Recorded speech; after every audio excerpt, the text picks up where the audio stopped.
Chibai ule alu le artui ka kan poldona ka chum ma saphatang achum nan kukar ka mangdona belpa ngai po man thei thawa tui ka leya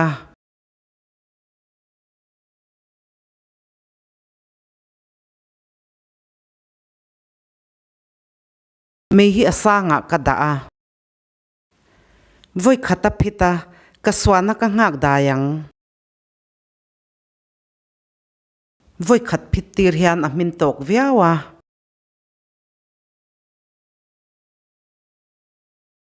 alu le artui po ka khe vek to a kholla in ka ata changban chum hruya kan a ang tho khania kholla man hi chuan apor ti vel om lowa chema kan zaya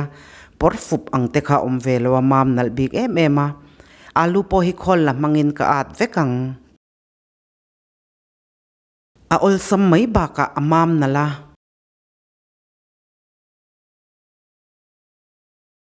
alu pum thum le artui pum thum ka siam pola he hi chukan du za za ta pol theya kakang nga lang tel ka leya tel lum de nuwa me ka her niama non stick ka manga tel angai nem lawa thirbel pa nga ya chuan tel hi angai tam ve dewa me hi alai hola ka da a aronga in thla ka asen ve de thath thleng ka kangang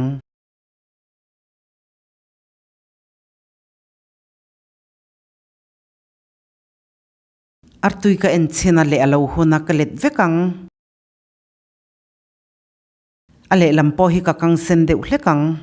uluk dewin kan vildon nia akhat moi to kin le hun lo kan en ve zelanga artui po ka let china ale lam alo tok ve to a ka swak chwaka alu hi du angin arong ala dik chia lawa ka chuang le deuh si ang arong po adik to a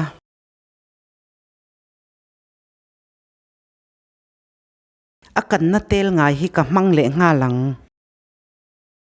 tel luma purun sen ka thla ka kan siam tur milin kan tel don nia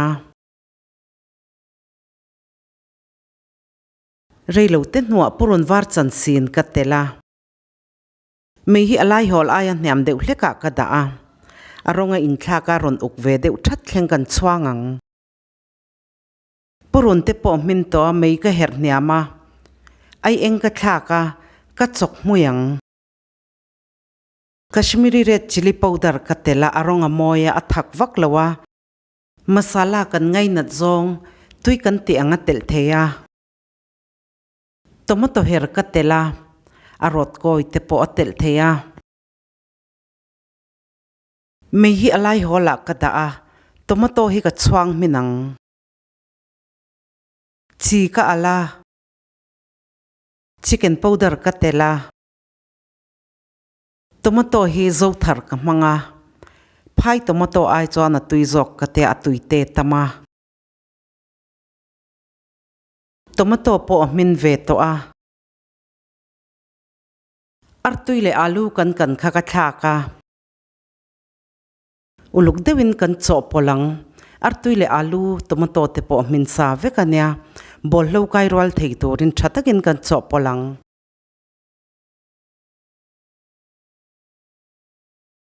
dhania chan sin ka tela dhania aya du chuan ba khora tel thei ka cho polanga ka swanang atui re ulutuk lo siam ve chin ro u ka channel min khir saka wangin ka lo me